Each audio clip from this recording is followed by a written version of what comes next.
ഫാത്തിമാമാത കൂട്ടായ്മ. Hallelujah, hallelujah. പ്രിയമുള്ളവരെ, മണിക്കൂറുകളിൽ നമ്മൾ കേൾക്കുവാൻ പോകുന്ന ദൈവത്തിന്റെ തിരുവചനം വിശുദ്ധ ജെറമ്യ പ്രവാചകന്റെ പുസ്തകം 7-ാമത്തെ അധ്യായം 3-ാമത്തെ തിരുവചനം. ജെറമ്യ പ്രവാചകന്റെ പുസ്തകം, ജെറമ്യ യെശയ്യാ കഴിഞ്ഞ് അടുത്ത പുസ്തകമാണ് ജെറമ്യ. അതിന്റെ 7-ാമത്തെ അധ്യായം അതിന്റെ 3-ാമത്തെ തിരുവചനം. ജെറമ്യ 7:3 കിട്ടിയ ഒരാള് ഉച്ചത്തിൽ വായിക്കും. ഇസ്രായേലിന്റെ ദൈവമായ സൈന്യങ്ങളുടെ കർത്താവ് അരുളി ചെയ്യുന്നു, നിങ്ങളുടെ മാർഗങ്ങളും പ്രവൃത്തികളും നേരെയാക്കുവിൻ, എങ്കിൽ ഈ സ്ഥലത്ത് വസിക്കാൻ ഞാൻ നിങ്ങളെ അനുവദിക്കും. ചേർന്ന് പറഞ്ഞേ, ഉച്ചത്തിൽ പറഞ്ഞേ, ഹല്ലേലൂയ, ഹല്ലേലൂയ, ഹല്ലേലൂയ. പ്രിയമുള്ളവരെ, വിശുദ്ധ ജെറമ്യായുടെ പുസ്തകം 7:3 പറയാണ്, ഇസ്രായേലിന്റെ ദൈവമായ സൈന്യങ്ങളുടെ കർത്താവ് അരുളി ചെയ്യുന്നു, നിങ്ങളുടെ മാർഗങ്ങളും പ്രവൃത്തികളും നേരെയാക്കുവിൻ, എങ്കിൽ ഈ സ്ഥലത്ത് വസിക്കാൻ ഞാൻ നിങ്ങളെ അനുവദിക്കും എന്നൊരു ഹല്ലേലൂയ പറഞ്ഞേ, ഉച്ചത്തിൽ പറഞ്ഞേ. പ്രിയമുള്ളവരെ, പരിശുദ്ധ വചനം നമ്മെ ഒരിക്കൽ കൂടി ഓർമ്മപ്പെടുത്തുവാണ്. നമ്മൾ നമ്മുടെ ദൈവത്തിന്റെ മുന്നിൽ നിരന്തരം പ്രാർത്ഥിക്കുകയാണ്, കർത്താവേ, ഇവിടെ എനിക്ക് എന്ത് ചെയ്യാൻ പറ്റുന്നില്ല, ഒരനുഗ്രഹമായി മാറുവാനായിട്ട് എനിക്ക് സാധിക്കുന്നില്ല.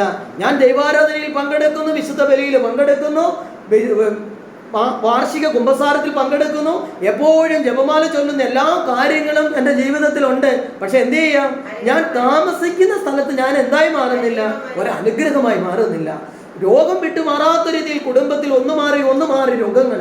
ഒരാളുടെ രോഗം മാറുമ്പോൾ മറ്റൊരാൾക്ക് ഇന്ന് വരെ കേൾവിയില്ലാത്ത രോഗങ്ങൾ, പല രീതിയിലുള്ള അവസ്ഥകൾ, കുടുംബത്തിൽ വലിയ കലകത്തിൽ ബസിക്കുന്ന അവസ്ഥകൾ, ഇതൊക്കെ നമ്മുടെ ജീവിതങ്ങളിൽ കുടുംബങ്ങളിൽ നിറയപ്പെടുമ്പോൾ നമ്മൾ കർത്താവിന്റെ മുന്നിൽ കണ്ണുനീരോടെ പ്രാർത്ഥിക്കുകയാണ്, കർത്താവേ, എൻ്റെ കർത്താവേ, നീ എന്തുകൊണ്ട് എൻ്റെ പ്രാർത്ഥന നീ കേൾക്കുന്നില്ല? പ്രിയമുള്ളവരെ, കർത്താവ് എന്താ പറയുന്നത്?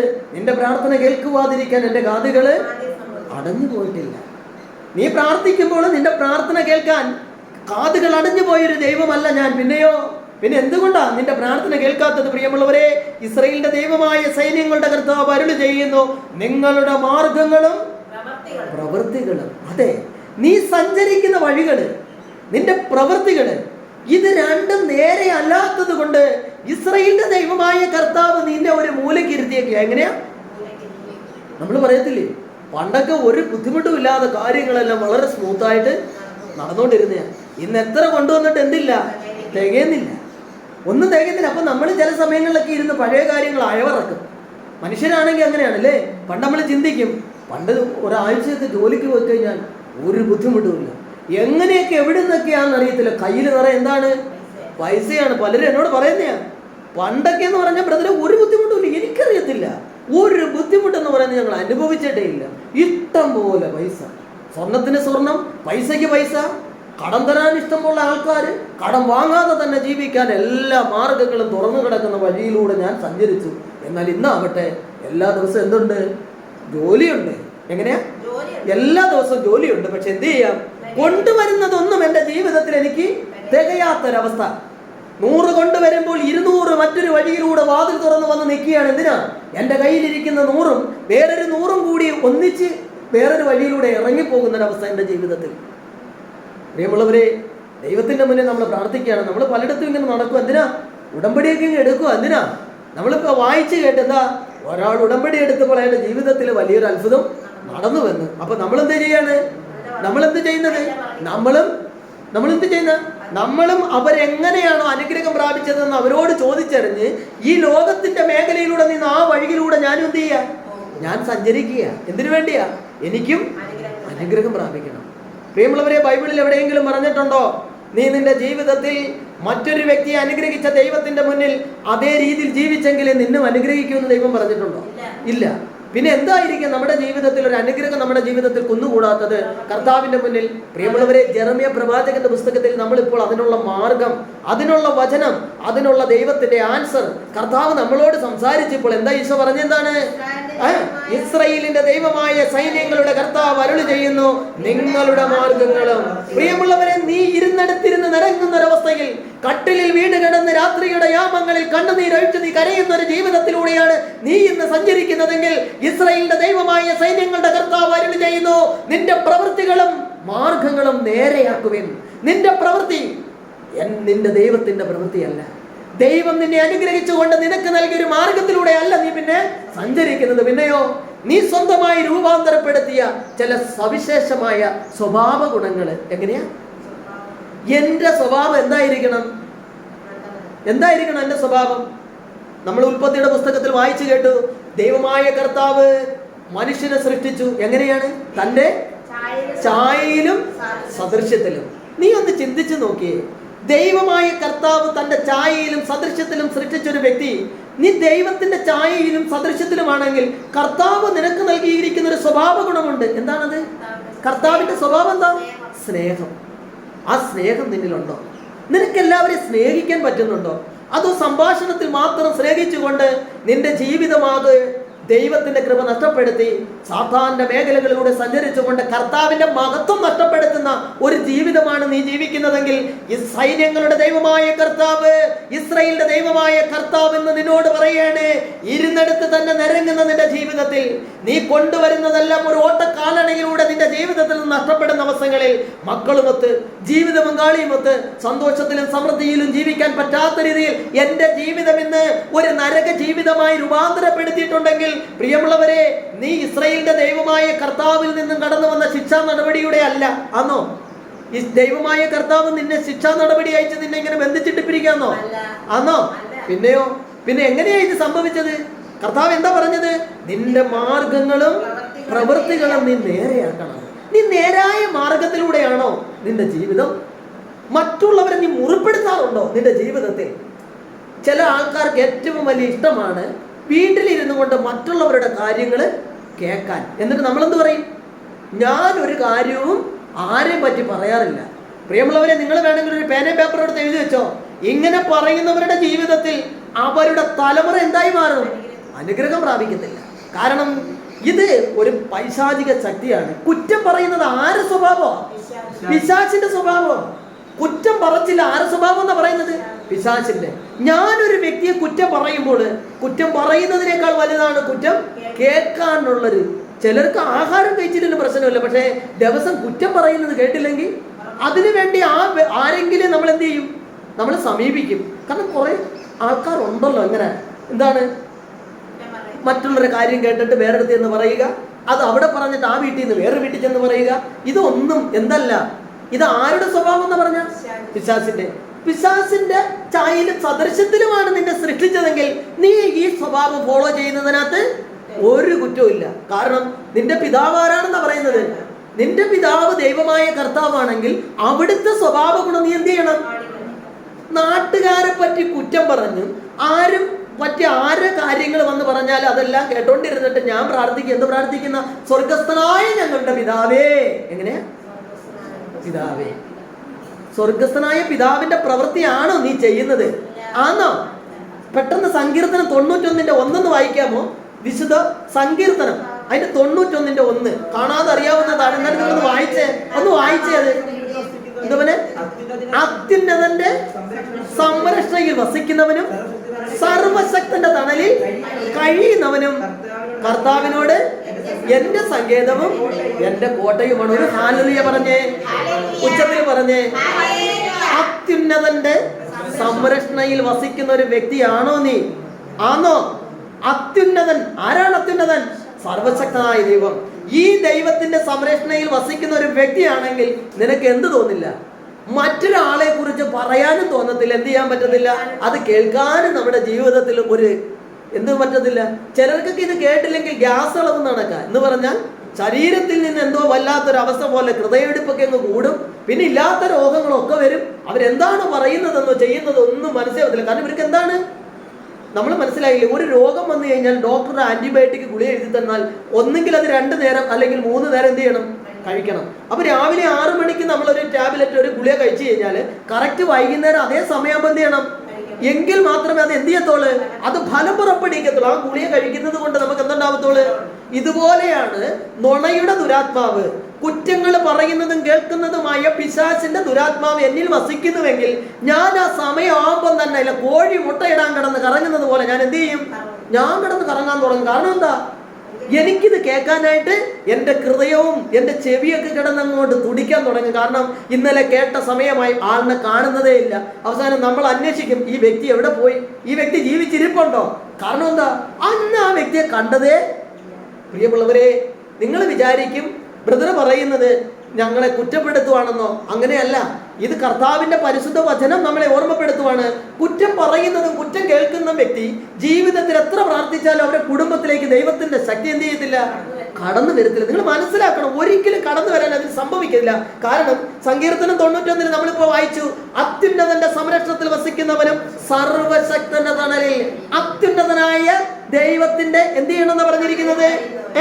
സംരക്ഷണം. അത്യുന്നതനായ ദൈവത്തിന്റെ സംരക്ഷണത്തിൽ നീ വസിക്കുന്നുവെങ്കിൽ, സർവശക്തന്റെ തണലിലാണ് നീ കഴിയുന്നതെങ്കിൽ, കർത്താവ് നിന്റെ സങ്കേതവും കോട്ടയുമായിരിക്കും. നിങ്ങൾ ശ്രദ്ധിച്ച് കേൾക്കുക. നിന്റെ ജീവിതത്തിൽ ഒരു വ്യക്തി നിനക്കെതിരെ സംസാരിക്കുന്നതിന് മുമ്പ് കർത്താവ് അവന്റെ നാവിൽ കയറി പിടിക്കും. എന്തിനാ നീ പറയാൻ പോകുന്നത്? ആരെ കുറിച്ചാ? എന്റെ ദാസനായ മോശയെ കുറിച്ച്, എന്റെ ദാസനായ ദാവീദിനെ കുറിച്ച്, എന്റെ ദാസന്മാരെ കുറിച്ച് പറയുന്നതിൽ നിന്ന് കർത്താവ് എന്ത് ചെയ്യും? അവരെ മാറ്റും. കാരണം സംഖ്യയുടെ പുസ്തകത്തിൽ നമ്മൾ കാണുന്നുണ്ടല്ലേ, ബാലാം എന്ന് പറയുന്ന പ്രവാചകൻ, ബാലാക്ക് എന്ന് പറയുന്ന രാജാവ് ബാലാം എന്ന പ്രവാചകനെ കൊണ്ടുവരും. എന്തിനു വേണ്ടിയാ? ദൈവം തെരഞ്ഞെടുത്തവരെ ശപിക്കാൻ. നിങ്ങൾ ശ്രദ്ധിച്ച് കേൾക്കണം. ദൈവം തെരഞ്ഞെടുത്തവരെ ശപിക്കാനായി കൊണ്ടുവരുമ്പോൾ ദൈവം എന്താ ചെയ്യുന്നത്? അവനോട് പറയും, ഇതെന്റെ ജനമാണ്. എങ്ങനെയാ? എന്റെ ജനം. പ്രിയമുള്ളവരെ, നമ്മൾ മനസ്സിലാക്കുക, നിങ്ങളുടെ വിഷമത്തിന് വേണ്ടിയല്ല, കർത്താവിന്റെ ബോധ്യം പറയാണ്. ഈ ലോകത്തിലുള്ള ഒരു മനുഷ്യരെ കുറ്റപ്പെടുത്താനും വിധിക്കാനും എനിക്ക് എന്തില്ല, എനിക്ക് അർഹതയില്ല. ഞാനൊരു കാര്യം പറയാണ്, നമ്മൾ വിധിക്കുന്ന വിധിയിൽ തന്നെ നമ്മൾ എന്ത് ചെയ്യും? നമ്മൾ വിധിക്കപ്പെടും. 100% ഈശോ പറഞ്ഞിരിക്കുന്നതാണ്. ഇന്ന് എനിക്കൊരു സന്തോഷമായിരിക്കും മറ്റുള്ളവരുടെ കേൾക്കുന്നതും കുറ്റം പറയുന്നത്. മറ്റുള്ളവരെ പറ്റി പറയുമ്പോൾ നമുക്ക് കേൾക്കാനൊക്കെ ഒരു സന്തോഷമായിരിക്കും. പക്ഷെ നിങ്ങൾ ആലോചിച്ചോ, ഇതിനേക്കാൾ വലുതായിട്ട് തിരിച്ചൊരു വിരക്കമുണ്ട്. ഞാൻ ഈ പറഞ്ഞതും കേട്ടുകൊണ്ടിരുന്നതും ഒക്കെ തിരിച്ച് കറങ്ങിയൊരു വിരക്കമുണ്ട്. അപ്പൊ ഞാൻ എന്ത് ചെയ്യണം? എൻ്റെ മുന്നിൽ ഒരാൾ കുറ്റം പറയാൻ വന്നാൽ ഞാൻ ആ വ്യക്തിയോട് പറയേണ്ടത്, ദൈവത്തെ ഓർത്ത് നിങ്ങൾ എന്തെങ്കിലും കാര്യം ഉണ്ടെങ്കിൽ പറയുക. മറ്റൊരാളെയും കുറിച്ച് എന്ത് ചെയ്യരുത്? എൻ്റെ വീട്ടിൽ പറയരുത്. എൻ്റെ വീട്ടിൽ പറയരുത്. കാരണം ഇതൊരു പൈശാചിക ശക്തിയാണ്. എൻ്റെ വീട്ടിൽ ഇത് കയറി കഴിഞ്ഞാൽ ആ വീട് എന്ത് ചെയ്യും? ചിലരെ സംബന്ധിച്ചെന്ന് പറഞ്ഞാൽ സത്യം അറിഞ്ഞിരുന്നാലും അവർക്ക് ഈ നുണയുടെ ദുരാത്മാവ് വല്ല ശക്തമായ രീതിയിൽ അവർ വസിക്കുന്നത് കൊണ്ട് അവർ ഈ വ്യക്തിയെ പോയി വിളിച്ചുകൊണ്ട് വരും, തേടി പോയി പിടിച്ചുകൊണ്ട് വരും. എന്നിട്ട് എന്ത് ചെയ്യും? അവരെ വീട്ടിൽ കൊണ്ടുവന്ന് നിർത്തിയിട്ട് പറയും, ഇന്നലെ നടന്നത് മാത്രം ഞാൻ അറിഞ്ഞില്ല, അതിന് മുമ്പുള്ളത് വരെ പറഞ്ഞായിരുന്നു, ബാക്കിയുള്ളതും കൂടെ ഒന്ന് പറയാൻ വരും.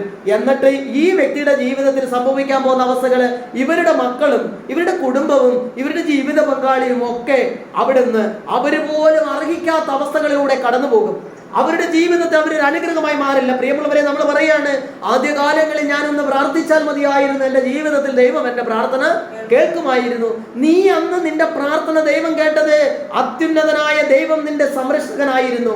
പ്രിയമുള്ളവരെ, അവിടുന്ന് അത്യുന്നതനായ ദൈവത്തിന്റെ സംരക്ഷണവും സർവശക്തന്റെ തണലിൽ നീ കഴിഞ്ഞിരുന്നപ്പോഴാണ് ദൈവമായ കർത്താവ് നിന്റെ അഭയവും കോട്ടയുമായി മാറിയത്. ഇന്ന് നീ അത്യുന്നതന്റെ സംരക്ഷണത്തിൽ വസിക്കുന്നില്ല. കാരണം എന്താ? എന്നിലൂടെ കടന്നു വന്ന ദുരാത്മാക്കൾ, എൻ്റെ ജീവിതത്തിൽ മറ്റുള്ളവരിൽ നിന്ന് കിട്ടിയത്. ഞാൻ എൻ്റെ കുടുംബത്തിന് വേണ്ടി പ്രാർത്ഥിക്കേണ്ട സമയത്ത് ഇന്ന് എത്ര കുടുംബങ്ങളിൽ മാതാപിതാക്കള് മക്കളുടെ നെറുകയിൽ കുരിശ് വരച്ചു കൊടുത്ത് അവരെ എങ്ങോട്ടെങ്കിലും പറഞ്ഞു വിടാറുണ്ടോ? ആര് ചെയ്യുന്ന മക്കൾക്ക് വേണ്ടി പ്രാർത്ഥനയുണ്ടോ? ആരും പ്രാർത്ഥിക്കും. കാരണം എന്താ? നമ്മൾ അടുക്കളയിൽ എന്തെങ്കിലും കാര്യം ചെയ്തുകൊണ്ടിരിക്കുമ്പോൾ നമ്മൾ മക്കൾ പോകുന്ന പറയും, ഇറങ്ങി പോടാ, ഇതുവരെ പോയില്ലേ എന്ന് ചോദിക്കുന്ന ഒരുപാട് കാര്യങ്ങൾ നമ്മൾ കേട്ടിട്ടുണ്ട്. ശരിയല്ലേ? നമ്മൾ ചിലപ്പോൾ വൈകുന്നേരം ഈ രാവിലെ സമയമൊക്കെ നമുക്ക് ജോലി മേഖലകളായിരിക്കാം, നമുക്ക് ഒരുപാട് അവസ്ഥകളായിരിക്കാം. ആ സമയത്തായിരിക്കും നമ്മുടെ മക്കൾ, മകനോ മോളോ വന്നിട്ട് ആരായിക്കോട്ടെ വന്നിട്ട്, അമ്മ ഞാൻ പോവാന്ന് പറയുമ്പോൾ, നീ ഇതുവരെ പോയില്ലേ? എങ്ങനെ നീ ഇതുവരെ പോയില്ലേ എന്നൊരു ചോദ്യം. മനസ്സിലാവുന്നുണ്ടോ? നിങ്ങൾ മനസ്സിലാക്കുക. നിങ്ങൾ ചോദിക്കുന്ന ചോദ്യത്തിന്റെ അർത്ഥം എന്താണെന്ന് മനസ്സിലായോ? എന്താ നിങ്ങൾ ചോദിക്കുന്ന? അനുഗ്രഹിക്കുകയാണോ? അല്ല, ഇത് അനുഗ്രഹമല്ല. ഇത് പ്രിയമുള്ളവരെ, നമ്മൾ മനസ്സിലാക്കുക. നമ്മൾ അങ്ങനെ അല്ല ചെയ്യേണ്ടത്. പിന്നെയോ, അവരെ നമ്മളെ അടുത്ത് വിളിച്ച് അവരുടെ ശിരസിൽ നമ്മൾ കരങ്ങൾ വെച്ച് പ്രാർത്ഥിക്കണം. അപ്പൊ പറയും, നമുക്ക് പ്രാർത്ഥന അറിയില്ല. എന്താ പ്രാർത്ഥന എന്ന് പറഞ്ഞാൽ എന്താ? നിന്റെ ദൈവത്തോട് നീ പറയുന്നതെല്ലാം പ്രാർത്ഥനയാണ്. ദൈവം നിനക്ക് കൃപ തന്നിട്ടുണ്ട്. നിന്റെ മക്കൾക്ക് വേണ്ടി, നിന്റെ ഭർത്താവിന് വേണ്ടി, നിന്റെ ഭാര്യയ്ക്ക് വേണ്ടി പ്രാർത്ഥിക്കാനുള്ള കൃപ ആര് തന്നിട്ടുണ്ട്? ദൈവം തന്നിട്ടുണ്ട്. ഇതെല്ലാം അറിയാവുന്ന ഞാനാണ് മക്കൾക്ക് വേണ്ടി എന്ത് ചെയ്യില്ല. മക്കൾ പോകുന്നതിന് മുമ്പ് നമ്മൾ അവരെ വിളിച്ചു നിർത്തി അവരെ നെറുകയിൽ കുരിശ് വരച്ചു കൊടുത്ത് എന്ത് ചെയ്യണം? നമ്മൾ അവരെ പറഞ്ഞു വിടണം. പ്രിയമുള്ളവർ, ഇതാണ് ഒരു കുടുംബത്തിൽ അനുഗ്രഹം കടന്നു വരുന്ന അവസ്ഥകൾ. ഒരു മകനെ പ്രാർത്ഥിച്ച് കുരിശു മറിച്ച് പറഞ്ഞിട്ട് നിങ്ങൾ പറഞ്ഞു വിട്ടുനോക്കിയേ, നിങ്ങൾ അവരെ കുറിച്ച് ആകുലതപ്പെടേണ്ട ഒരു കാര്യമില്ല. അവർ പോകുന്ന വഴിക്ക് അവരെ പട്ടി കടിക്കുമെന്നോ അവർ പോകുന്ന വഴിക്ക് എന്തെങ്കിലും ആക്സിഡന്റ് ഉണ്ടാവുമെന്നോ ഒന്നും നിങ്ങൾ എന്ത് ചെയ്യരുത്. നിങ്ങൾ ഭയപ്പെടേണ്ട ഒരു കാര്യമില്ല.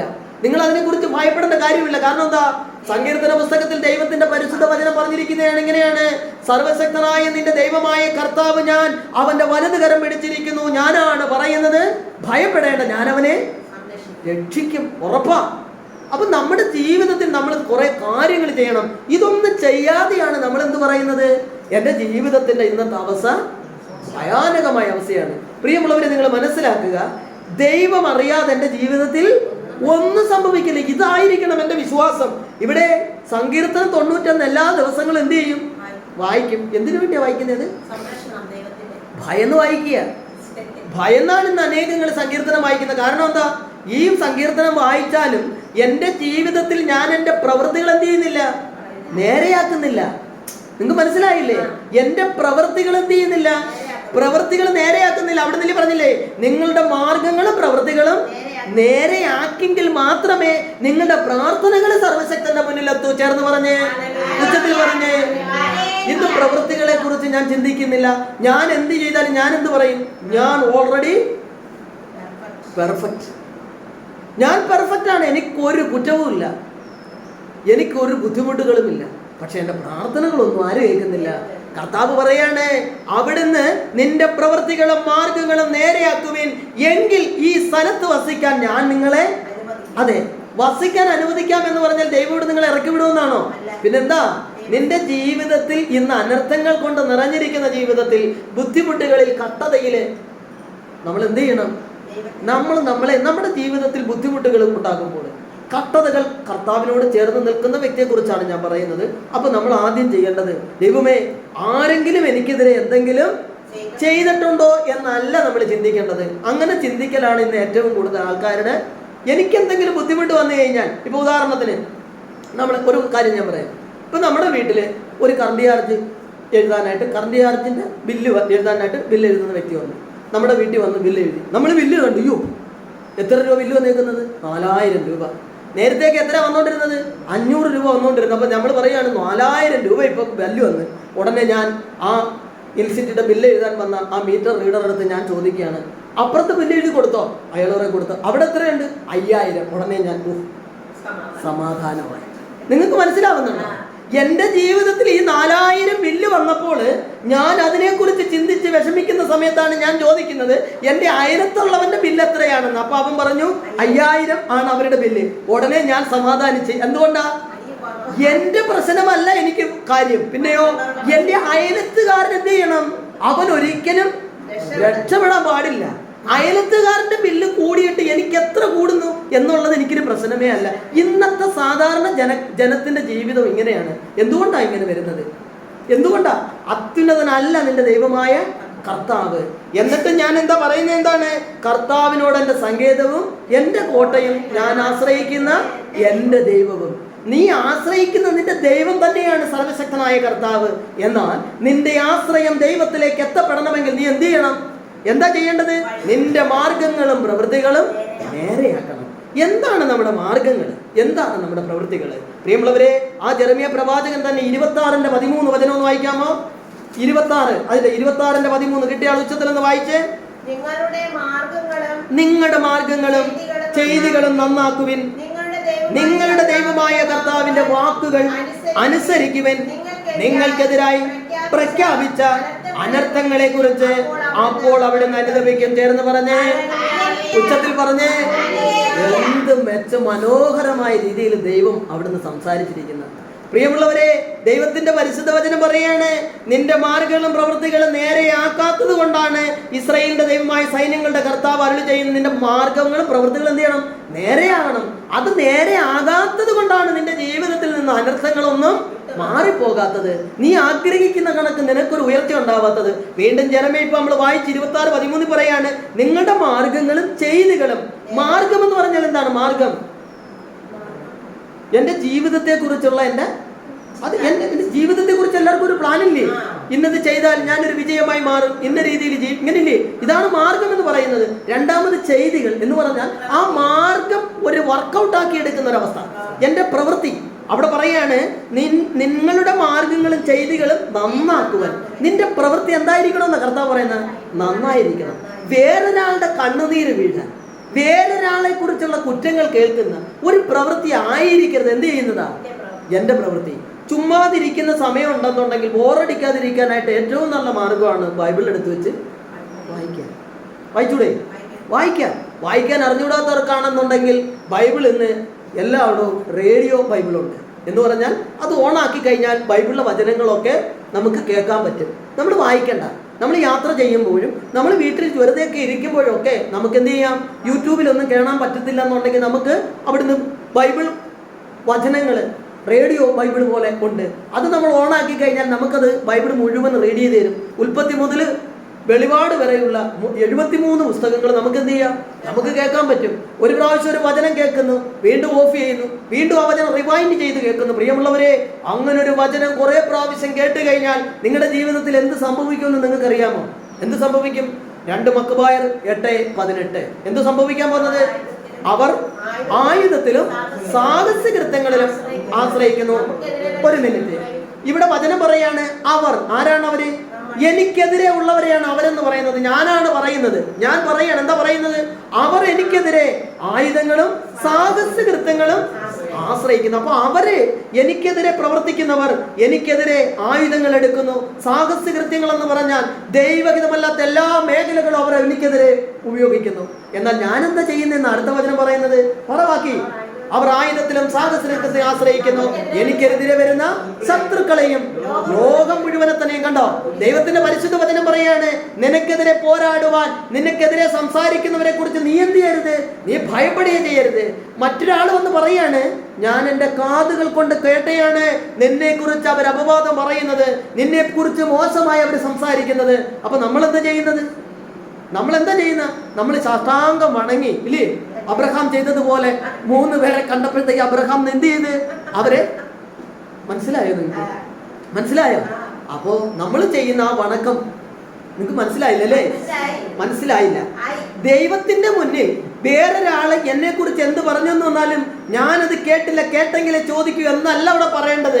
അല്ലെങ്കിൽ അവനെതിരെ ഒരു 100 ആരോപണങ്ങൾ ഇന്നാ പിടിച്ചോ എന്ന് പറഞ്ഞ് എന്റെ മനസ്സിലുണ്ടെന്ന് പറഞ്ഞ് പുറപ്പെടുവിക്കുകയല്ല ചെയ്യേണ്ടത്. പിന്നെയോ അവിടെ നിന്ന് എനിക്ക് പറയാൻ പറ്റണം, കർത്താവ് നിന്നെ അനുഗ്രഹിക്കട്ടെ. ഈ അനുഗ്രഹം എന്ന് പറയുന്നത് അവൻ നശിച്ചു പോട്ടെ എന്നല്ല. പിന്നെയോ ശരിക്കും ദൈവത്തിന്റെ മുന്നിൽ പറയണം. എന്തിനു വേണ്ടിയാ? കർത്താവേ, ഞാൻ അറിഞ്ഞ ദൈവത്തെ അവൻ അറിഞ്ഞിരുന്നുവെങ്കിൽ അവൻ എനിക്കെതിരെ കുറ്റം. ഒരു ഹല്ലേലൂയ പറഞ്ഞേ, ഉച്ചത്തിൽ പറഞ്ഞേ.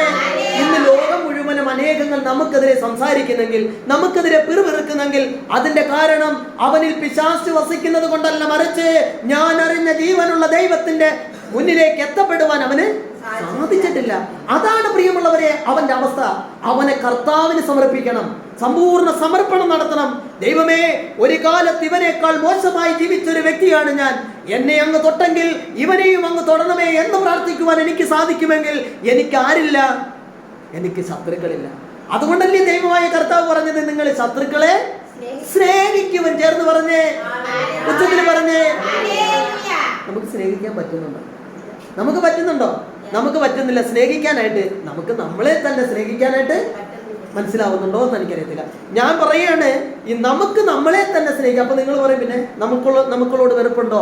നമ്മളോട് ദേഷ്യമുണ്ടോ? ഉണ്ട്. ഉണ്ടോ ഇല്ലയോ? ഉണ്ട്. എന്താ കാരണം? എന്താ? 1 കൊരിന്ത്യർ 3:16 എന്തോ വചനം പറയുന്നത്? വിശുദ്ധ പൗലോസ് അപ്പോസ്തലൻ കോരിന്ത്യയിലെ സഭയ്ക്ക് എഴുതിയ 1-ാമത്തെ ലേഖനം 3:16. അതെ, നിന്റെ ശരീരം ദൈവത്തിന്റെ ആലയമായി നിന്റെ ശരീരം മാറിയെങ്കിൽ നിന്നിൽ വസിക്കുന്ന ജഡത്തിന്റെ ആസക്തികളെ കലുഷിതമായ രീതിയിൽ ബന്ധിക്കുവാൻ, ആ ആസക്തികളെ ഓർത്ത് ഇന്നും ജീവിക്കുന്ന എന്റെ ജീവിതത്തിൽ എവിടെ ദൈവത്തിന്റെ ശരീരമായി ഞാൻ മാറുന്നത്? എന്റെ ശരീരത്തിനെതിരെ ഞാൻ പ്രവർത്തിക്കുന്നത് കൊണ്ടാണ് എന്റെ ശരീരം ഞാൻ എന്ത് ചെയ്യാണ്? എങ്ങനെ ജീവിക്കുക? നിന്റെ ശരീരം ദൈവത്തിന്റെ ആലയമാകേണ്ടത് പരം ഒരു വേശ്യയുടെ ശരീരമാക്കി എന്റെ ശരീരത്തെ മാറ്റുന്ന പ്രവൃത്തി. വിശുദ്ധ പൗലോസ് അപ്പോസ്തലൻ പറയാണ്, നിനക്ക് നിന്റെ ജീവിതത്തിൽ നന്നിരിക്കുന്ന ശരീരത്തെ നീ എങ്ങനെ കാത്തു സൂക്ഷിക്കണം? ഒരാലയം പോലെ ദൈവം വസിക്കുന്ന ആലയത്തെ നീ എങ്ങനെയാണോ കാണുന്നത്? ബലിപീഠത്തിന്റെ മുന്നിൽ വിശുദ്ധ ബലി അർപ്പിക്കുവാൻ ഒരു വൈദികൻ വന്ന് ആദ്യമേ ചെയ്യുന്ന പ്രവൃത്തി എന്താ? പറ, കേട്ടോണ്ട് കണ്ടൊരു പറ. എന്താ ചെയ്യുന്നത്? ആ ബലിപീഠത്തെ പൂർണ്ണമായും വണങ്ങുക മാത്രമാണോ? ചുംബിക്കും അതിനെ. ഇതുപോലെ ആയിരിക്കണം നിന്റെ ശരീരം. നിന്റെ ശരീരത്തിൽ മറ്റൊരാസക്തികളും കടന്നു വരുവാൻ പാടില്ല. എന്റെ ശരീരത്തെ ഓർത്ത് ആരും എന്ത് ചെയ്യരുത്? എന്റെ ശരീരം കണ്ട് മറ്റൊരാളും എന്ത് ചെയ്യാൻ പാടില്ല. എന്റെ ജീവിതം അങ്ങനെ ക്രമീകരിക്കണം. മറ്റൊരു വ്യക്തിയുടെ കണ്ണിന് ഇമ്പമാകുന്ന രീതിയിൽ വേഷവിധാനങ്ങളും സ്വഭാവ ദൂഷ്യങ്ങളും ചിന്തകളും വിചാര വികാരങ്ങളും കൊണ്ട് എന്റെ ശരീരത്തെ നീ വ്രണപ്പെടുത്തുന്നുവെങ്കിൽ എവിടെ നിന്റെ ശരീരം ദൈവത്തിന്റെ ആലയമാകുക? എവിടെയാണ് കർത്താവിന്റെ കൃപ നിന്നിൽ നിറയപ്പെടുക? പ്രിയമുള്ളവരെ, ഇന്ന് അനേകങ്ങൾ തെറ്റിദ്ധരിച്ചിരിക്കുന്നത് ഞാനും ഒരു ദിവസം മരിക്കും, ആ മരിക്കുന്ന എന്റെ ജീവിതത്തിൽ പിന്നെ എന്തിനു വേണ്ടി ഞാനിങ്ങനെ ജീവിക്കണം? കർത്താവ് എന്താ പറഞ്ഞിരിക്കുന്നത്? ആസക്തിയോടെ ഒരു സ്ത്രീ പുരുഷനെയോ ഒരു പുരുഷൻ സ്ത്രീയോ നോക്കിക്കഴിഞ്ഞാൽ അവൻ അവളുമൊത്ത് പാപം ചെയ്ത് കഴിഞ്ഞു എന്നാണ് പറഞ്ഞിരിക്കുന്നത്. പാപം, പ്രിയമുള്ളവരെ, ഒരിക്കൽ മാത്രം ചെയ്യുന്ന പാപത്തിന് മാത്രമാണ് എന്തുള്ളതാ? പരിഹാര. ദൈവം അവിടുന്ന് എന്താ ചെയ്യുന്നത്? പാപമോചനം. വിശുദ്ധ കുമ്പസാരത്തെ കുറിച്ച് അങ്ങനെയല്ലേ ബൈബിൾ പഠിപ്പിച്ചു വെച്ചിരിക്കുന്നത്? എന്താ പറഞ്ഞ കുമ്പസാരത്തെ കുറിച്ച്? ഒരിക്കൽ ചെയ്തു പോയ പാപങ്ങൾക്ക് മാപ്പവും പൊറുതിയും നൽകുന്ന കുദാശയാണ് കുമ്പസാരം. നിന്റെ ജീവിതത്തിൽ നീ കുമ്പസാരം എന്ന കുദാശയിൽ നിരന്തരം പാപം ചെയ്ത് കടന്നു പോകാനുള്ള ഒരു വഴിയല്ല. പിന്നെയോ, എന്റെ ശരീരം ദൈവം വസിക്കുന്ന ആലയമാണെങ്കിൽ ഇന്ന് വരെ ഞാൻ ചിന്തിക്കണം, കർത്താവേ, ഈ ശരീരമാകുന്ന ദൈവം വസിക്കുന്ന എന്റെ ആലയമാകുന്ന എന്റെ ശരീരം ദൈവത്തിന്റെ മുന്നിൽ വിശുദ്ധിയിലും വിശ്വാസത്തിലും ജീവിക്കുകയാണോ? അതോ മറ്റുള്ളവരുടെ മുന്നിൽ മറ്റുള്ളവരെ ആസക്തികളെ കലുഷിതമാക്കിക്കൊണ്ട് ശരീരം കൊണ്ട് പാപം ചെയ്യുന്ന ഒരു മേഖലയിലൂടെയാണോ ഞാൻ സഞ്ചരിക്കുന്നത്? ആണെങ്കിൽ കർത്താവിന്റെ വചനം പറയണേ, നിങ്ങളുടെ മാർഗങ്ങളും ചെയ്തികളും എന്ത് ചെയ്യണം? നന്നാക്കുവിൻ. നിങ്ങളുടെ ദൈവമുഖായ കർത്താവിന്റെ വാക്കുകൾ അനുസരിക്കുവിൻ. നിങ്ങൾക്കെതിരായി പ്രഖ്യാപിച്ച അനർത്ഥങ്ങളെ കുറിച്ച് അപ്പോൾ അവിടുന്ന് അനുതപിക്കും. നീ ആദ്യം നിന്റെ മാർഗം, നീ നടന്നു പോകുന്ന നിന്റെ വഴികൾ, നിന്റെ ജീവിതത്തിന്റെ അവസ്ഥകൾ എങ്ങനെയും സമ്പന്നനാകാം എന്നെന്ത് ചെയ്യരുത്? നമ്മൾ ചിന്തിക്കരുത്. അത് കർത്താവിന്റെ ഹിതമല്ല. നിങ്ങളൊന്ന് മനസ്സിലാക്കി നോക്കിയേ. ഈ ലോകത്തില് കർത്താവ് കുറെ ആൾക്കാർ, അതായത് 3 രീതിയിലുള്ള ജനമാണ് എൻ്റെ ഒരു ഓർമ്മയിലോട്ട് എനിക്ക് മനസ്സിലാവുന്നത്. ഒന്നെന്ന് പറഞ്ഞാൽ ഏറ്റവും ഹൈ ക്ലാസ് ആയിട്ട് നിൽക്കുന്ന ഒരു വ്യക്തി. രണ്ടാമെന്ന് പറഞ്ഞാൽ മിഡിൽ ക്ലാസ് ആയിട്ട് നിൽക്കുന്നവർ. മൂന്നെന്ന് പറഞ്ഞാൽ എന്താണ്? ഏറ്റവും ലോ ക്ലാസ്സിൽ ജീവിക്കുന്ന പറഞ്ഞാൽ അന്നന്ന് കൊണ്ടുവന്ന് കഴിയുന്നവര്. രണ്ടാമത്തെ അവസ്ഥ എങ്ങനെയാണ്? കുറച്ച് സമ്പത്തൊക്കെ ഉണ്ട്, വലിയ കുഴപ്പമൊന്നും ഇല്ലാത്ത രീതിയിൽ ജീവിച്ചങ്ങ് പോകും. ഏറ്റവും മേളിൽ എന്ന് പറഞ്ഞാൽ എന്താണ്? അവരൊരിക്കലും ജീവിതത്തെ കുറിച്ച് നോക്കേണ്ട കാര്യമില്ല. എന്താണ് കാരണം? എന്താ? അവർക്ക് സാമ്പത്തികപരമായൊക്കെ. ഞാൻ ചോദിക്കുകയാണ്, നിന്റെ ദൈവമായ കർത്താവ് നിന്നെ സൃഷ്ടിച്ചപ്പോൾ മറ്റുള്ളവരെ നിന്നെ തങ്ങളെ വേർതിരിച്ചു മാറ്റിയതാണോ ഇങ്ങനൊരു ജീവിതത്തിന് വേണ്ടി? എന്തായിരിക്കും അതിന്റെ കാരണം? നീ എപ്പോഴെങ്കിലും ചിന്തിച്ചിട്ടുണ്ടോ? എപ്പോഴാണ് ചിന്തിച്ചിട്ടുള്ളത്? നിയമാവർത്തന പുസ്തകം 5:31 ഒന്ന് വായിക്കാമോ? നിയമാവർത്തന പുസ്തകം 4-ാമത്തെ പുസ്തകമാണ് നിയമാവർത്തനം, ജോഷുവയ്ക്ക് മുമ്പ്. 5:33 വായിച്ചോ, കിട്ടിയാൽ കുറച്ച് വായിച്ചോ. നിങ്ങൾ ജീവിച്ചിരിക്കാനും നിങ്ങൾക്ക് നന്മയുണ്ടാകാനും നിങ്ങൾ കൈവശമാകാൻ ആക്കുന്ന ദേശത്ത് ദീർഘനാൾ വസിക്കാനും വേണ്ടി നിങ്ങളുടെ ദൈവമായ കർത്താവ് കൽപ്പിച്ചിട്ടുള്ള മാർഗത്തിലൂടെ നീ ധരിക്കണം. ഒരു ഹല്ലേലൂയ പറഞ്ഞേ, ഉച്ചത്തിൽ പറഞ്ഞേ. ദൈവമായ കർത്താവ് പറയാണ്, ഞാൻ നിന്നോട് കൽപ്പിച്ചിട്ടുള്ള മാർഗങ്ങളുണ്ട്. എന്താണ് മാർഗങ്ങൾ എന്ന് പറയുന്നത്? എന്താ പോലെ? കൽപ്പനകളാണ്. കർത്താവ് നമുക്ക് എന്ത് നൽകി? 10 കൽപ്പനകൾ. പ്രിയമുള്ളവരെ, കൽപ്പനകൾ അനുസരിക്കാൻ ഏറ്റവും പാടുള്ളതാണ്.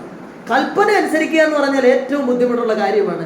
എന്നാൽ നീ ആ ബുദ്ധിമുട്ട് ഏറ്റെടുക്കുമെന്നുണ്ടെങ്കിൽ പിന്നെ നിന്റെ ജീവിതത്തിൽ എന്തില്ല? നിന്റെ ജീവിതത്തിൽ പിന്നെ ബുദ്ധിമുട്ടുകൾ ഉണ്ടാവില്ല. എന്ന് പറഞ്ഞാൽ എന്താണ്? കൽപ്പനകൾ എന്ന് പറയുന്നത് ദൈവം എനിക്ക് നൽകിയിരിക്കുന്ന എൻ്റെ ജീവൻ, ഞാൻ എങ്ങനെ ജീവിക്കണം എന്നുള്ളത് എൻ്റെ ദൈവത്തിന്റെ ഏറ്റവും വലിയ എന്താണ്? കർത്താവിന്റെ ആഗ്രഹമാണ്. ദൈവം തന്റെ ഛായയിലും സദൃശ്യത്തിലും നിന്നെ സൃഷ്ടിച്ചത് കൊണ്ട് നീ നേരായ മാർഗത്തിൽ. ദൈവം ഒന്നാമത് പറയുന്നത് വിശുദ്ധി കൂടാതെ എന്നെ പ്രസാദിപ്പിക്കാൻ നിനക്ക്. അപ്പൊ നമ്മൾ ആദ്യം മനസ്സിലാക്കേണ്ടത് എൻ്റെ ജീവിതത്തിൽ എന്ത് വേണം? പ്രിയമുള്ളവരെ, നമ്മൾ ഈ ലോകത്തിലുള്ള അനേകങ്ങളെ കണ്ടുമുട്ടും. പലരും പല സ്വഭാവക്കാരായിരിക്കാം, രീതികളായിരിക്കാം. സമ്പത്തുള്ളവരും ഉണ്ടാവാം, ഇല്ലാത്തവരും ഉണ്ടാകാം. തക്കം കിട്ടുമ്പോൾ മറ്റുള്ളവരുടെ സമ്പത്ത് എങ്ങനെയെങ്കിലും മോഷ്ടിച്ചെടുക്കുക, അത് പറ്റിച്ചെടുക്കുക, വെട്ടിച്ചെടുക്കുക, ഇതൊക്കെ ദൈവഹിതമാണ്. അങ്ങനെയാണെങ്കിൽ ദൈവമായ കർത്താവ് ഈ കൽപ്പനകളൊക്കെ നമുക്ക് തരേണ്ട കാര്യമുണ്ടോ? നീ നിന്റെ ദൈവമായ കർത്താവിന്റെ മുന്നിൽ എങ്ങനെ വ്യാപരിക്കണമെന്ന് പറയുന്നത്? വിശുദ്ധിയിൽ വ്യാപരിക്കണം. അതുകൊണ്ടാണ് കർത്താവ് പറഞ്ഞത്, വിശുദ്ധി കൂടാതെ എന്നെ പ്രസാദിപ്പിക്കാൻ സാധിക്കത്തില്ല. ഉറപ്പാ. നിന്റെ ജീവിതത്തിലെ ഒന്നാമത്തെ വിശുദ്ധി എന്ന് പറയുന്നത് എന്താണ്? വിശ്വാസമാണ്. നീ മറ്റാരുടെയും ഒന്നും നീ എന്ത് ചെയ്യരുത്. അതാണ് യാഥാർത്ഥ്യമായ മേഖല. വേറൊരു വ്യക്തിയുടെ കാര്യത്തെ ആഗ്രഹിക്കുന്നത് തന്നെ എന്താണ്? പാപമാണ്. അതുകൊണ്ട് ഞാൻ മനസ്സിലാക്കേണ്ട ഒന്നാമത്തെ കാര്യം, എൻ്റെ ദൈവം എനിക്ക് നൽകിയിരിക്കുന്നത് ഇങ്ങനെയുള്ളൊരു ജീവിതമാണെങ്കിൽ ആ ജീവിതത്തിൽ നിന്നുകൊണ്ട് എൻ്റെ കർത്താവിനെ ഞാൻ മഹത്വപ്പെടുത്തണം. ചേർന്ന് പറഞ്ഞ്, ഉച്ചത്തിൽ പറഞ്ഞ്. പ്രിയമുള്ളവരെ, ഒരു സഹോദരി തൻ്റെ ഭർത്താവിന്, അവളുടെ ജീവിതത്തിൽ അവൾ ഭർത്താവുമായി ജീവിക്കുമ്പോൾ 2 മക്കളുണ്ട്. 2 മക്കളും നേഴ്സിംഗിന് പഠിക്കുന്ന ജീവിതത്തിന്റെ മേഖലയിലൂടെ കടന്നു പോകുമ്പോൾ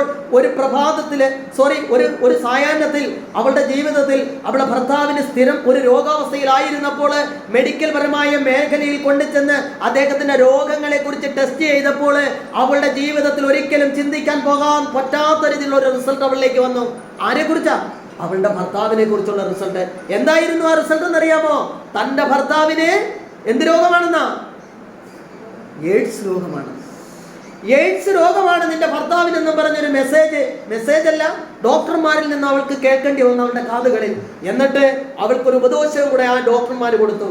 ഭർത്താവിന് രോഗം, എന്ത് രോഗം എന്ന് പറഞ്ഞാൽ എയ്ഡ്സ് രോഗമാണെന്ന് സ്ഥിരീകരിച്ചതിന് ശേഷം ഭാര്യയ്ക്ക് വേണ്ടി ഒരു മേഖലകൾ തുറന്നു കൊടുത്തു. എന്താണ്? നീയും ടെസ്റ്റ് ചെയ്യണം.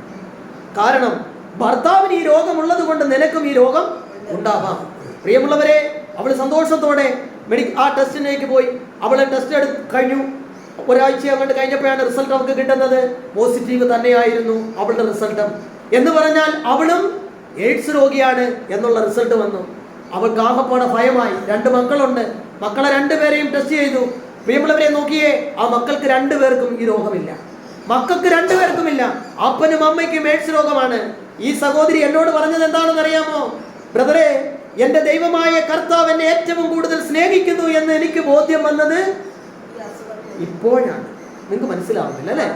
എന്റെ ദൈവമായ കർത്താവ് എന്നെ നല്ലതുപോലെ കൂടുതലായി സ്നേഹിക്കുന്നു, എനിക്ക് നല്ല ബോധ്യം കിട്ടിയത് ഇപ്പോഴാണ്. ഞാൻ ചോദിച്ചു എന്താണ് എന്റെ കാരണം? അപ്പോൾ അവൾ എന്നോട് പറഞ്ഞത് ഇങ്ങനെയാണ്: എൻ്റെ ജീവിതത്തിൽ ഞാൻ കുഞ്ഞായിരിക്കുന്ന കാലം മുതലേ എൻ്റെ കുടുംബത്തിൽ കുടുംബ പ്രാർത്ഥനയുടെ സമയത്ത് എൻ്റെ മാതാപിതാക്കൾ ബൈബിൾ എടുത്ത് എന്നെ തന്നെ എനിക്ക് അറിഞ്ഞുകൂടാത്ത സമയത്ത് പോലും വായിക്കാൻ പഠിപ്പിക്കുമായിരുന്നു.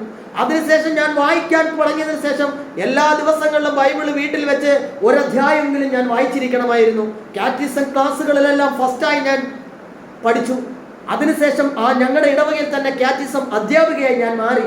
യൂത്ത് ലീഗിലൂടെയൊക്കെ, യൂത്തിന്റെ മേഖലയിലൂടെയൊക്കെ കൂടുതൽ തീഷ്ണതയോടെ വളർന്നു. ഒരുപാട് കർത്താവിന്റെ മുന്നിൽ പ്രാർത്ഥിച്ചുകൊണ്ട് ഞാൻ നിരന്തരം പ്രാർത്ഥിക്കുമായിരുന്നു: കർത്താവേ, ഈ ലോകത്തിലെ മുഴുവൻ സമ്പത്തുള്ള ഒരു വ്യക്തിയല്ല എനിക്ക് വേണ്ടത്, മറിച്ച് നിന്റെ ഹൃദയം വസിക്കുന്ന ഒരു വ്യക്തിയെ, നിന്റെ ഹൃദയത്തിനിടയ്ക്ക് ഒരു മനുഷ്യനായി അങ്ങ് ദാവീദിനെ തെരഞ്ഞെടുത്തതുപോലെ എന്റെ ജീവിതത്തിലും എന്റെ ഹൃദയം കൊണ്ട് നിന്റെ ഹൃദയത്തോട് ചേർത്ത് വെക്കുന്ന രീതിയിൽ നല്ലൊരു ഭർത്താവിനെ നൽകണമേ എന്ന് ഞാൻ നിരന്തരം പ്രാർത്ഥിക്കുമായിരുന്നു. ബ്രദറെ, ഈ കല്യാണം വന്നപ്പോഴും എല്ലാവരോടും ചോദിച്ചപ്പോൾ എല്ലാവരും പറഞ്ഞു, ഈ പയ്യൻ 100ൽ 100 മാർക്കാണ്. എനിക്ക് സന്തോഷമായി. എൻ്റെ കർത്താവിന്റെ പ്രാർത്ഥന കേട്ടു. പ്രിയമുള്ളവരെ, നീണ്ട കാലങ്ങളിൽ 32 വർഷത്തെ വിവാഹ ജീവിതത്തിനിടയിൽ ഒരിക്കൽ അവൾ അറിയാണ് താൻ ഏറ്റവും കൂടുതൽ സ്നേഹിക്കുകയും ദൈവത്തിന്റെ സമ്മാനമായി കർത്താവ് എനിക്ക് തരികയും ചെയ്ത എൻ്റെ ജീവിത പങ്കാളിയിൽ എന്തുണ്ടെന്നാ? എയ്ഡ്സ് രോഗം. അതിനുശേഷം തനിക്കുമുണ്ടെന്നറിഞ്ഞപ്പോൾ അവൾ തകർന്നുപോയി. എന്നാൽ മണിക്കൂറുകളുടെ ആയുസ്സിൽ തന്നെ ആ തകർച്ചയിൽ നിന്നും അവൾ എന്ത് ചെയ്തു? അതിനെ അതിജീവിച്ചു. പ്രിയമുള്ളവരെ, അവൾ ദൈവത്തിന്റെ മുന്നിൽ അവൾ എന്നോട് പറഞ്ഞത് ഇങ്ങനെയാണ്: ബ്രദറെ, വിവാഹ സമയത്ത് മധുവായിൽ വെച്ച് വിശുദ്ധ വൈദികൻ നമ്മളെ ഒന്നിച്ച് ചേർത്തുകൊണ്ടൊരു പ്രാർത്ഥന ചൊല്ലിയില്ലേ? അതെന്റെ ജീവിതത്തിൽ ഒരിക്കലും ഞാൻ മറന്നുപോയിട്ടില്ല. പ്രിയമുള്ളവരെ, സന്തോഷത്തിലും സന്താപത്തിലും ആരോഗ്യത്തിലും അനാരോഗ്യത്തിലും മരണം നിങ്ങളെ വേർപെടുത്തുന്നത് വരെ എങ്ങനെ ജീവിച്ചു കൊള്ളാമെന്ന വിശ്വസ്തയോടെ ജീവിച്ചു കൊള്ളാമെന്ന് സ്വർഗം എനിക്ക് നൽകിയിരിക്കുന്ന വിശ്വസ്തതയാണ്. നിങ്ങൾ ഇനിമേൽ 2 അല്ല, അതെ, മരണം നിങ്ങൾ വേർപെടുത്തുന്നത് വരെ. ഇത്രത്തോളം എന്റെ ജീവിതത്തിൽ എന്നെ നയിച്ച എന്റെ ജീവിത പങ്കാളിയിൽ ഈ രോഗത്തിന്റെ അവസരം വന്നപ്പോൾ ആ രോഗം എന്നിലേക്കും ദൈവം തന്നുവെങ്കിൽ അതെന്റെ കർത്താവിന്റെ മുന്നിൽ സ്വർഗത്തിലേക്ക് കടന്നു പോകുവാനുള്ള സിംഹാസനത്തിൽ ഉറപ്പിക്കുവാനുള്ള അനുഗ്രഹമായി എന്റെ ജീവിതത്തെ കർത്താവ് മാറ്റുന്നു എന്ന് ഞാൻ മനസ്സിലാക്കുന്നു. കർത്താവേ, ഞാനിവിടെ തളരില്ല. ഇന്ന് എനിക്ക് അതിനെക്കുറിച്ച് ചിന്തയില്ല. പക്ഷെ എൻ്റെ ശരീരങ്ങളൊക്കെ ചില സമയങ്ങളിൽ അങ്ങ് തളർന്നു പോകും. ചില ദിവസങ്ങളിലൊക്കെ എനിക്ക് എണീക്കാൻ പറ്റില്ല.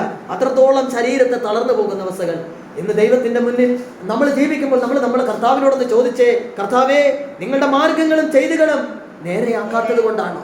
എന്റെ ജീവിതത്തിന്റെ അവസ്ഥകളിൽ ദൈവത്തോട് ചേർന്ന് നിൽക്കുവാൻ എനിക്ക് പറ്റാത്തതിന്റെ കാരണങ്ങൾ എന്തേ? പ്രിയമുള്ളവരെ, ഇവിടെ വചനം പറയാണ്, നിങ്ങൾ ജീവിച്ചിരിക്കാനും നിങ്ങൾക്ക് നന്മയുണ്ടാകാനും നിങ്ങൾ കൈവശമാക്കാൻ പോകുന്ന ദേശത്ത് ദീർഘനാൾ വസിക്കാനും വേണ്ടി നിങ്ങളുടെ ദൈവമായ കർത്താവ് കൽപ്പിച്ചിട്ടുള്ള മാർഗത്തിലൂടെ നീ ചരിക്കണം. നീ ജീവിക്കേണ്ടത് ദൈവം തന്നിരിക്കുന്നതാണ്. ദൈവം നിനക്ക് കഷ്ടതയുടെ അപ്പം തന്നിട്ടുണ്ടെങ്കിൽ നീ ആ കഷ്ടതയുടെ അപ്പം തട്ടിമറിച്ച് കളഞ്ഞിട്ട് കർത്താവേ ഞാൻ ഓടുമെന്ന് പറഞ്ഞാൽ കർത്താവ് നിന്നോട് ചോദിക്കും, ഞാൻ നൽകുന്ന പാനപാത്രം കുടിക്കാൻ നീ തയ്യാറല്ലെങ്കിൽ നിനക്ക് എന്നോട് ഒരു പങ്കുമില്ല. ഇത് നമ്മൾ മനസ്സിലാക്കണം. പ്രിയമുള്ളവരെ, സ്വർണ്ണക്കാസയിലായാലും വെള്ളിക്കാസയിലായാലും ഏതിലായാലും ദൈവമായ കർത്താവ് നിനക്ക് നൽകിയിരിക്കുന്ന വിശുദ്ധ ബലിയിലൂടെ നൽകുന്ന അനുഗ്രഹം എന്ത് തന്നെയായാലും ഇരു കൈയും നീട്ടി നീ സ്വീകരിക്കണമെന്നുള്ളതാണ് കർത്താവ് നിനക്ക് നൽകിയിരിക്കുന്ന അനുഗ്രഹം. അതാണ് കർത്താവിന്റെ പദ്ധതി, അതാണ് ദൈവത്തിന്റെ കൃപ. ഇത് വേണ്ടെന്ന് പറഞ്ഞ് തട്ടിമറച്ച് കളഞ്ഞിട്ട് ഞാൻ എങ്ങോട്ട് ഓടുവാ? ഓടി എവിടെ രക്ഷപ്പെടാനാ? നിന്റെ ജീവിതത്തിൽ ദൈവം നൽകുന്നത് എന്ത് ചെയ്യണം എങ്കിൽ മാത്രമേ നിന്റെ കുടുംബം എന്തായി മാറൂ. എനിക്ക് ചില കണക്കൂട്ടലുകളുണ്ട്. എങ്ങനെയാണ്? എനിക്ക് കഷ്ടതയൊന്നും എനിക്ക് വേണ്ട, എനിക്ക് ദുഃഖത്തിന്റെ പാനപാത്രമൊന്നും എനിക്ക് വേണ്ട. എനിക്ക് മറ്റുള്ളവരെക്കാൾ സമ്പത്ത് വേണം. എനിക്ക് കറങ്ങുവാനും യാത്ര ചെയ്യുവാനും വലിയ വില കൂടിയ വാഹനം വേണം, വലിയ മച്ചിട്ട ഭവനം വേണം. ആരും എന്നെ കുറിച്ച് ഒരു മോശമായ അഭിപ്രായം പറയരുത്. എപ്പോഴും നന്മ മാത്രം പറയണം. രോഗങ്ങൾ എനിക്കുണ്ടാവരുത്, ഒരവസ്ഥകളും കടന്നു വരരുത്. ഒരു 100-150 വർഷം വരെ ഞാൻ ഇതുപോലെ തന്നെ ജീവിക്കണം. ഇതാണ് സാധാരണഗതിയിലുള്ള ഒരു മനുഷ്യന്റെ ചിന്ത. നിന്നിലേക്ക് ഒരു രോഗം വന്നു എന്ന് പറഞ്ഞാൽ, നിന്റെ ജീവിതത്തിൽ ഒരു പരാജയം വന്ന് ഒരു മേഖല വന്നു എന്ന് പറഞ്ഞാൽ നീ എന്തുകൊണ്ടാണ് അങ്ങ് വീട് പോകുന്നത്? പ്രിയമുള്ളവരെ, നിന്റെ ദൈവം നിനക്ക് നൽകിയിരിക്കുന്ന പാനപാത്രം ഏതാണെന്ന് അറിഞ്ഞിട്ട് നീ എന്ത് ചെയ്യണം? അത് സന്തോഷത്തോടെ വാങ്ങി നീ കുടിക്കണം. അത് കുടിച്ചെങ്കിൽ മാത്രമേ നിന്റെ ജീവിതത്തിൽ കർത്താവും നിന്നോട് ചേർന്ന് നിൽക്കുകയുള്ളൂ. ചേർന്ന് പറഞ്ഞേ, ഉച്ചത്തിൽ പറഞ്ഞേ. എസെക്കിയേൽ പ്രവാചകന്റെ പുസ്തകം 20-ാമത്തെ അധ്യായം 44. എസെക്കിയേൽ 20:44. കിട്ടിയ ആൾ ഉറച്ച് വായിക്കാമോ? കിട്ടിയോ? ദാനിയേൽ പ്രവാചകനൊക്കെ കഴിഞ്ഞിട്ടാണ് എസെക്കിയേൽ പ്രവാചകൻ. കിട്ടിയോ?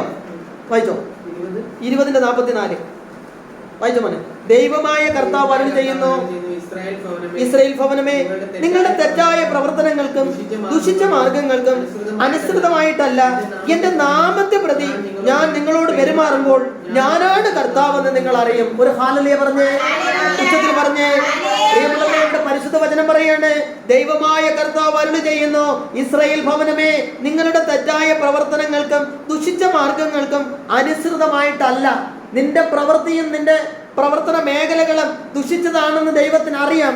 എന്നിട്ടും എന്റെ നാമത്തെ പ്രതി, എന്റെ നാമം എന്ന് പറഞ്ഞാൽ നീ കർത്താവിന്റെ നാമത്തിൽ ആശ്രയിക്കുന്നത് കൊണ്ട് ഞാൻ നിങ്ങളുടെ പെരുമാറുമ്പോൾ കർത്താവിന്റെ നാമത്തെ പ്രതിയാണ് എങ്ങനെ എന്ത് ചെയ്യുന്നതാണ് ദൈവം നിങ്ങളോട് പെരുമാറുന്നത്. എന്നിട്ട് പറയാണ്, ഞാനാണ് കർത്താവെന്ന് നിങ്ങൾ അറിയും. ഉറപ്പാ. നിങ്ങളുടെ ജീവിതത്തെ ക്രമീകരിക്കേണ്ടത് എങ്ങനെയെന്ന് ദൈവം നമുക്ക് വേണ്ടി എന്ത് ചെയ്തിട്ടുണ്ട്? എല്ലാം അവിടുന്ന് ക്രമപ്പെടുത്തിയിട്ടുണ്ട്. ദൈവം അറിയാതെ നമ്മുടെ ജീവിതത്തിൽ ഒന്നും ഇത് നമുക്ക് ബോധ്യം വേണം. നമ്മളിപ്പോൾ ഇങ്ങനെ ഇരിക്കുമ്പോൾ നമ്മൾ എന്ത് ചെയ്യാണ്? പെട്ടെന്ന് അങ്ങ് തളർന്ന് വീഴുകയാണ്. ഉടനെ നമ്മളെ വീട്ടിലുള്ളവരെല്ലാവരും കൂടെ, അത് മനുഷ്യനാണെങ്കിൽ അങ്ങനെ തന്നെയാണ്, എന്ത് ചെയ്യും? ഉച്ചത്തിൽ കിടന്ന് നിലവിളിക്കും, ഭയങ്കര പ്രശ്നങ്ങളൊക്കെ ഉണ്ടാക്കും. അത് വേണം, അത് വേണ്ടെന്നല്ല, അത് മനുഷ്യനാണെങ്കിൽ അങ്ങനെയാണ്. നമ്മൾ എന്നിട്ട് എന്ത് ചെയ്യും? പെട്ടെന്ന് ഹോസ്പിറ്റലിൽ കൊണ്ടുപോകും. പക്ഷെ അത് ഇത്രയും ആര് ചെയ്യേണ്ട കാര്യങ്ങളാണ്? നമ്മൾ ചെയ്യേണ്ടത്. നിങ്ങൾക്ക് മനസ്സിലാവുന്നതെന്ന് എനിക്കറിയില്ല. നമ്മൾ ചെയ്യേണ്ട കാര്യങ്ങളാണ്. അതിന് ശേഷം നമ്മൾ എന്താ ചെയ്യേണ്ടത്? ആശുപത്രിയിൽ ആ വ്യക്തിയെ കൊണ്ടു ചെന്ന് കഴിഞ്ഞാൽ ഞാൻ വെളിയിൽ കിടന്ന് നിലവിളിച്ച് അവിടെ കിടന്ന് ബഹളം ഉണ്ടാക്കി അല്ല ചെയ്യേണ്ടത്. പിന്നെയോ, ഞാൻ എൻ്റെ കർത്താവിൻ്റെ മുന്നിൽ പ്രാർത്ഥിക്കണം, ദൈവത്തോട് പറയണം, എൻ്റെ ദൈവത്തിൻ്റെ മുന്നിൽ. പ്രിയമുള്ളവരെ, വിശ്വാസം എന്ന് പറയുന്നത് ഇവിടെയാണ്. എൻ്റെ വിശ്വാസത്തിൻ്റെ ഇന്നത്തെ അവസ്ഥ എന്താണെന്ന് ഞാൻ എന്ത് ചെയ്യണം? ഒന്ന് മനസ്സിലാക്കുന്നത് നല്ലതല്ലേ? കാരണം നമ്മൾ പറയും ഞാൻ വിശ്വാസിയാണെന്ന്, പക്ഷെ ജീവിതത്തിൽ ഒരവസ്ഥ വന്ന് ഇന്ന് എന്ത് ചെയ്യും? നമ്മൾ വീഴുന്നു. നമുക്ക് നിൽക്കുവാനായിട്ട് പറ്റത്തില്ല.